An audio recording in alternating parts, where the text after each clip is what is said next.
श्रीमांश को, हाँ वास्तव वाह, अमीर कौन? श्रीमांश को यस्त समस्त तोषा, जिसके जीवन में पूर्ण संतोष आ गया है, हाँ अपेक्षाओं की निवृत्ति हो गई है, चाह समाप्त हो गई। चाह, हमारे गुरु जी कहते थे चाह, चाह में से चाह निकाल दो तो क्या बचेगा? आह। जहाँ चाह आई उसके अंदर आह पहले आ जाती है, ध्यान रखना। जहाँ चाह आई, किसी की भी चाह हो, वस्तु की हो, व्यक्ति की हो, परिस्थिति की हो, चाह के अंदर ही आह घुसी हुई है। चाह जहाँ समाप्त हुई वहाँ आह समाप्त हो जाएगी। इसलिए कहते हैं नित्य कांता, नित्य कांत भाव हो जाए भगवान के प्रति। अरे पति बनाना है तो भगवान को बनाओ ना, हाँ ये दुनिया के पति। हाँ मीराबाई ने कहा ना, ऐसे बर को के बरु जो जन्मे और मर जाए, बर बरियो गोपाल जो मेरो चुड़लो अमर हो जाए। हाँ लेकिन इसका अर्थ है मत लगा लेना माताओं कि पति का काम बराबर कर दे, रोज अपमान करे। अरे ये पति की सेवा करने से वो पति मिलेगा, ये भी ध्यान रखना। गोपियों ने पहले बहुत सेवा की थी, साधना की थी। ऐसा वैसे ही आफत आई हुई फिर कह देंगे अब तो स्वामी जी ने कह दिया ऐसे बर को के बरू। महाराज उसका गलत अर्थ मत लगा लेना कथा का, क्योंकि वैसे ही आपत्ति है बहुत ज़्यादा। क्यों भाई, है कि नहीं? बोलते नहीं है, जानते हैं, इधर ही बैठे हैं महाराज। क्या करें। तो कहते हैं महाराज नित्य कांत, वो जो परमात्मा है, प्रभु है। गोपियों ने ये कहा था, जब गोपियां गईं भगवान के पास बांसुरी वादन के लिए, और भगवान ने कहा कि गोपियों, परिवार और पति की सेवा ही पत्नी का सबसे बड़ा धर्म। भगवान कृष्ण ने उपदेश दिया, लौट जाओ तुम लोग। तब गोपियों ने भगवान कृष्ण को एक कथा सुनाई। हाँ जानते हो, गोपियां कथा जानती नहीं थी, लेकिन अपने जितनी जरूरत थी उतना जानती थी। गोपियों ने कहा कि एक सती साध्वी पत्नी का पति विदेश गया व्यापार के लिए, और पहले व्यापार के लिए आज की जैसी सुविधाएं नहीं थी कि फ्लाइट से गए और 4 दिन बाद वापस आ गए। शिप में जाते थे लोग, महीनों लग जाते थे। वो सती साध्वी पत्नी जब पति व्यापार के लिए चले गए तो अपने पति की जो फोटो है, चित्र, ठाकुर जी की सेवा और पति की चित्र की सेवा करती थी, और बड़े प्रेम से अपना जीवन व्यतीत करती थी, घर का काम करती थी, ड्यूटी करती थी। गोपियाँ कहती हैं लेकिन श्री कृष्ण बताओ, अचानक एक दिन वो पति विदेश से आ गए, सूचना नहीं दिया। वो महाराज विनोद के लिए, आप लोग उसको क्या बोलते हो, सरप्राइज देने के लिए, नहीं सूचना दिया। अचानक दरवाजे पे आ गए और दरवाजा खटखटाने लग गए। उस समय वो सती साध्वी पत्नी अपने पति की चित्र की पूजा ही कर रही थी। गोपियाँ कहती हैं श्री कृष्ण बताओ, इस समय उस देवी का कर्तव्य क्या है? चित्र की पूजा करे उसके बाद दरवाजा खोले, या बीच में ही उठ के दरवाजा खोले? भगवान कृष्ण ने कहा जिसके चित्र की पूजा कर रही है वो जब स्वयं आ गया तो अब पूजा बीच में छोड़ के ही दरवाजा खोल देना चाहिए। गोपियों ने ताली बजा दी, हमारी जीत हो गई। बोले परिवार और पति की सेवा का फल है भगवान की प्राप्ति, और जब भगवान की प्राप्ति हो गई तो अब घर जाने की जरूरत हमको नहीं है। श्री कृष्ण तो आप अपनी बात में ही हार गए। क्या गोपियों की वृत्ति थी, पढ़ी लिखी नहीं थी लेकिन प्रेम था, सच्चाई थी। तो महाराज कहते हैं त्रिरूप भंग पूर्वक, ये उपासना शास्त्र का बहुत महत्वपूर्ण सूत्र है। त्रिरूप भंग पूर्वक सात्विक राजस तामस तीनों भक्ति बाध हो जाए, अर्थ अर्थार्थी जिज्ञासु तीनों की भक्ति बाधित होकर के, और आगे क्या हो, नित्य कांत। ये नित्य शब्द बड़ा महत्वपूर्ण है। ऐसा नहीं है कि हमको भक्त बनना है, पुत्र बनना है, सखा बनना, अरे हैं, और सच्चाई यही। महात्मा भ्रांति को दूर कर देते।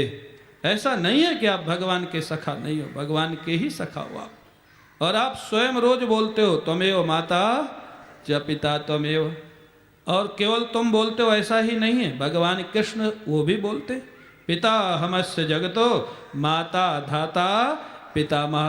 भगवान भी बोलते हैं कि मैं ही सारे संसार की माँ हूँ, मैं ही पिता हूँ, मैं ही सखा हूँ, मैं ही पितामह। और आप भी बोलते। जब दोनों ने मान लिया तो फिर समस्या कहाँ है भाई?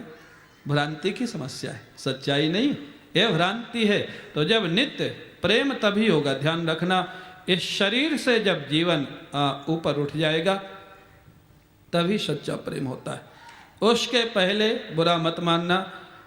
ठीक है, निस्वार्थ हो सकता है, 80% निस्वार्थ हो सकता है, 90% निस्वार्थ हो सकता है, लेकिन 100% निस्वार्थ इस शरीर के देहाध्यास रहते हुए कोई व्यक्ति नहीं हो सकता है, नहीं हो सकता है। नित्य कांत, नित्य महाराज दास से नित्य सख्य, यही है भजनात्मकम। बनना नहीं है, वो तो है, वो है, वही है, स्वाभाविक है। गोपियों की जो अनुभूति थी, हनुमंत लाल जी की अनुभूति थी, बोले प्रेमैव कार्यम, प्रेम ही करना, और फिर कुछ होता ही नहीं। करेगा क्या, और कुछ होगा भी नहीं। गोपियों से किसी ने कहा थोड़ा कृष्ण को भुला दो, बोले यही तो समस्या है। हम जानते हैं कि भुला देने में थोड़ा शांति हो जाएगी, लेकिन हम चाह करके भी श्री कृष्ण को भुला नहीं सकती है। क्यों नहीं बुला सकती है, जानते हो? वहाँ कारण यही दिया। गत्या ललितयोदार हास लीलावलोकनैः माधव्या गिरा हृत धिया कथम तम विस्मरामहे। बोले स्थूल शरीर नहीं, उन्होंने तो हमारे सूक्ष्म शरीर को भी छीन लिया है। अपनी मधुर गति से, टेढ़ी चितवन से, मधुर मुस्कान से हमारे मन बुद्धि चित्त को चुरा के ले गए हैं। अब किससे याद करें, किससे भुलावें? यंत्र ही हमारे पास नहीं है तो हम करें क्या? हम तो नित्य उनकी सेविकाएं हैं, नित्य उनकी सखियां हैं। भुलाने और स्मरण करने का प्रश्न खत्म हो चुका है। यह है प्रेम, यह है प्रेम महाराज। वह मन बुद्धि चित्त जहाँ कृष्णाकार हो चुके।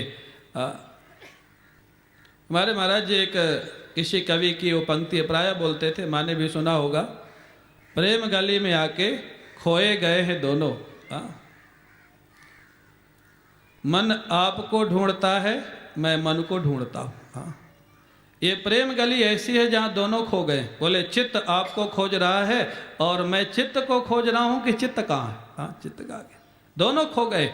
ये जो प्रेम है, ये प्रेमा द्वैत इसको बोलते हैं। एकत्व तो हो जाता है, वहाँ दो की अनुभूति नहीं रहती है, दो की प्रतीति नहीं रहती है, त्रिपुटी भंग हो जाती है। प्रेमी, प्रियतम और प्रेम तीनों एक हो जाते हैं, वही वास्तव में रस होता है। उसी का प्रेम को अनिर्वचनीय कहा गया। जहाँ मन नहीं है, बुद्धि नहीं है, निर्वचन होगा कहाँ से? केवल अनुभूति, वही त्रिपुटी भंग पूर्वक अनुभूति है। तो महाराज अगले सूत्र में वही कह रहा है, वही क्रम है। तो महाराज कहते हैं अगले सूत्र में, देवर्षि नारद भक्ता एकांतिनो मुख्याः। मुख्य भक्त कौन है? भगवान कृष्ण ज़्यादा सॉफ्ट कॉर्नर किसके प्रति ज़्यादा है? एकांतिना। एकांतिना अनन्या, अनन्या। एकांतिना मीन्स अनन्या। अनन्य भक्त जो है, अनन्य का दोनों अर्थ होता है। एक तो भगवान के अलावा किसी का आश्रय ही ना रहे, किसी पे दृष्टि ही ना जाए, वो भी अनन्य। लेकिन वो प्रारंभिक अनन्य है। और पूर्ण अनन्य क्या है? जहाँ भगवान के अलावा दूसरा दिखे ही नहीं, दूसरा रहे ही नहीं, वो पूर्ण अनन्य है। सो अनन्य जाके अस मति न टरई हनुमंत, मैं सेवक सचराचर। रूप राशि भगवंत। जहाँ दूसरा दिखे ही नहीं, जहाँ मीराबाई कहती है जित देखूं तित श्याममयी, जहाँ देखती हूँ मेरा श्री कृष्ण ही दिखाई देता है। आप कल्पना कर सकती है मीराबाई के वो विलक्षण जो जीवनी थी, विलक्षण जो उनकी लीला थी, वो जीवन इस कलयुग का ही जीवन था। जीव गोस्वामी जी से मिलने गई मीराबाई, बड़ी प्रसिद्ध कथा, आप लोग सब जानते हैं। जीव गोस्वामी जी उस समय महिलाओं से नहीं मिलते थे, किसी विशेष अनुष्ठान में थे। मीराबाई ने संदेशा भेजा, स्वाभाविक था, जवाब वही मिला। आजकल महाराज नहीं मिलते महिलाओं से। मीराबाई ने कहा एक बार संदेश और भेज दो। क्या?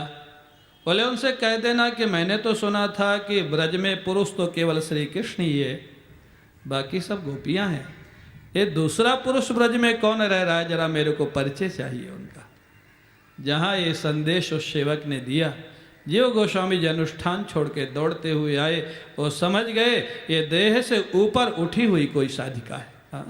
देहाध्यास में स्त्री पुरुष का विभाग है। जहाँ नित्य दास नित्य सख्य होता है, वहाँ स्त्री पुरुष का विभाग नहीं होता है। ये तो भौतिक शरीर का विभाग है। महाराज जीव गोस्वामी जी आ जाते हैं, मीराबाई से बड़े प्रेम की चर्चा करते हैं। कहने का अर्थ क्या है महाराज? त्रिरूप भंग पूर्वकम, ये तीनों जहाँ भंग हो जाए तो कहते भक्ता एकांतिनो मुख्या। भगवान का ज़्यादा अधिक प्रेम किसके? सभी प्रिय हैं। ज्ञानी तो आत्मैव में मतम। भगवान ने कह दिया सभी मेरे को प्रिय है, लेकिन ज्ञानी तो मेरी आत्मा ही है। माने मैं ही हूँ। और महाराज रामचरितमानस में ज्ञानी प्रभु ही विशेष प्यारा। ज्ञानी माने जो इस बात को समझ लिया है कि मैं भगवान का ही अंश हूँ या भगवान का ही रूप हूँ, ये पांच भौतिक शरीर में नहीं हूँ, वही ज्ञानी होगा ना। वही ना ज्ञानी होगा। तो महाराज वो भगवान को विशेष प्रिय है। क्यों? वास्तव में भगवान को आनंद उसी के साथ आता है। क्यों? भगवान में कोई कामना नहीं और उस प्रेमी में भी कोई कामना नहीं। जहाँ पूर्ण काम की निवृत्ति है, पूर्ण इच्छाओं की निवृत्ति है, वहीं पूर्ण रस की अनुभूति होती है, वहीं पूर्ण रस का प्राकट्य होता है। महारास महाराष्ट्र में थोड़ी जहाँ कामना बीच में आई, भगवान अंतर्धान हो गए। इतनी उच्च कोटि की साधना जिन गोपियों की थी, वहाँ भी अगर थोड़ा गर्व आ गया, थोड़ी अपेक्षा आ गई, हम इतनी अच्छी इतनी साधना हमारी कि भगवान हमारे साथ रास कर रहे, भगवान मिले कि गायब हो गए? गायब हो गए। जहाँ वो कामना छूटी वो भी हट गई। क्योंकि रस तो वहीं आता है जहाँ कोई अपेक्षा नहीं, कोई कामना नहीं। और फिर ध्यान रखना, ये कोई अपेक्षा और कोई कामना तब तक नहीं छूटेगी जब तक ये देहाध्यास नहीं छूटेगा। अरे अपनी पूर्णता का अनुभव नहीं होगा तब तक अपूर्णता बनी रहेगी। ये शाश्वत सिद्धांत है, इसको आप कैसे टालेंगे, कैसे हटाएं? कोई कितना भी कहे कि हमको कुछ नहीं चाहिए, कुछ नहीं चाहिए, और कई बार तो जिनको बहुत कुछ चाहिए होता है ना, वो पहले बोलते कुछ नहीं चाहिए, ज़्यादा लेने के लिए। जैसे बामन भगवान ने किया था ना, किया था कि नहीं? बलि ने कहा महाराज कुछ ले लीजिए, बोल नहीं कुछ नहीं चाहिए, हम क्या करेंगे, विरक्त महात्मा है, भजन करेंगे। और जब लिया तो ऐसा लिया कि कुछ छोड़ा ही नहीं। तो महाराज हमारे महाराज जी विनोद में कहते थे जो ज़्यादा ना करे ना, नहीं नहीं नहीं नहीं कुछ नहीं चाहिए, समझ लेना कुछ ज़्यादा ही लेगा वो। उससे सावधान रहना। तो ये वास्तविकता की अनुभूति के बिना ये अपेक्षाएं जाती नहीं है।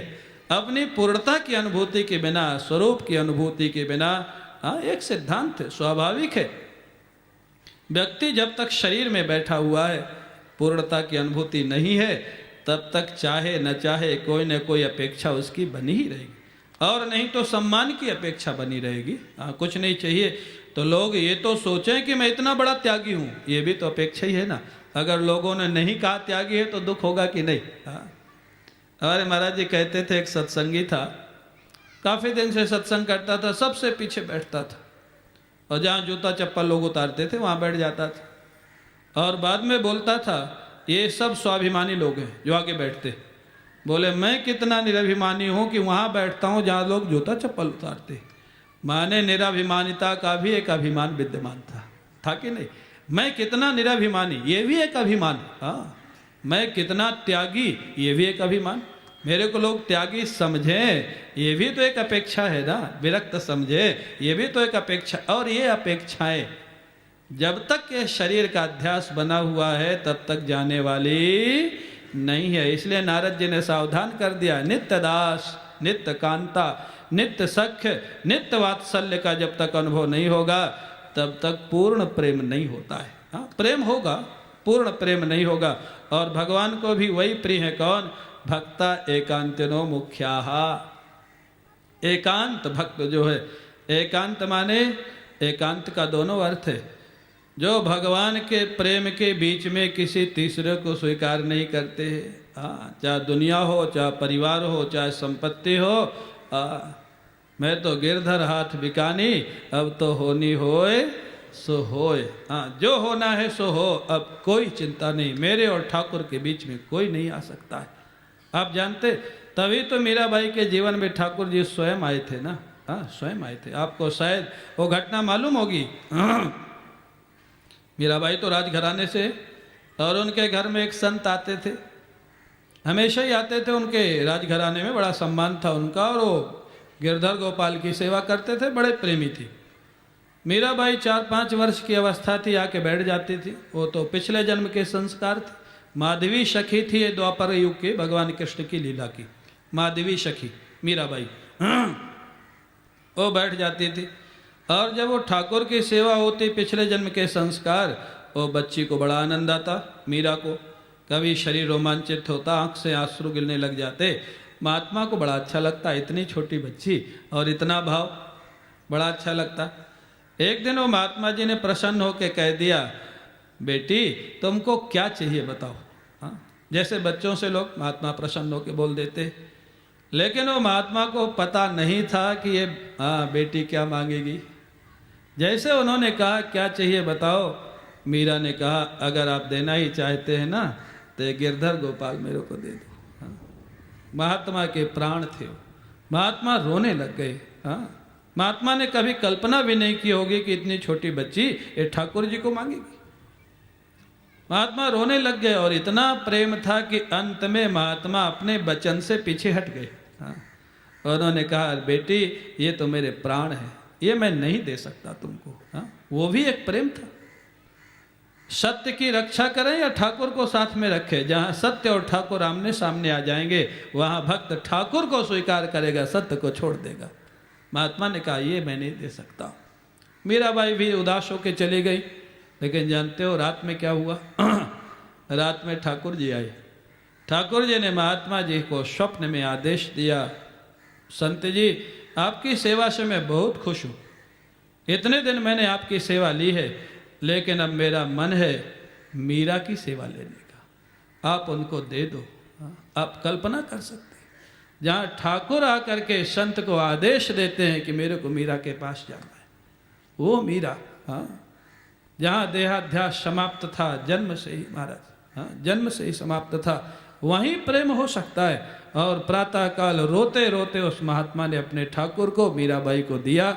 वही गिरधर गोपाल के रूप में यावत जीवन मीरा के साथ थे। हाँ, अपने आप ठाकुर आए थे। तो कहते हैं भक्ता एकांतिनो मुख्याः।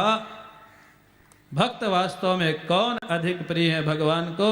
जो एकांतिक है। एकांतिक माने एकांत, भगवान और अपने बीच में और कुछ स्वीकार नहीं करते, ये भी एकांत का अर्थ है। और एक अर्थ है अनन्य है। हाँ, भगवान के अलावा और न कोई दिखता है और न कोई सुनता है और न किसी की अपेक्षा है। ऐसा प्रेमी जो भगवान का होता है, उस प्रेमी के पीछे पीछे भगवान चलते। अब देखो ना मीराबाई का अंतर और हमारा आपका अंतर। हम भगवान को बुलाते बुलाते कितने वर्ष बीत गए, भगवान आते नहीं। और मीराबाई के यहाँ भगवान अपने आप चल के जाते। संत को आदेश देते हैं आप मीरा के यहाँ मेरे को भेज दो, अब उनकी सेवा लेनी है। ये एकांत भक्त है, अनन्य भक्त है, प्रेमी भक्त है। जहाँ रस ही रस है, रस के अलावा और कुछ है ही नहीं, उसका नाम प्रेम है, उसका नाम प्रेमी है, उसका नाम अनन्यता है। आज का समय पूरा हुआ, आगे और क्या होगा इसकी चर्चा फिर करेंगे। बोले वृंदावन बिहारी लाल की जय। जय श्री राधे।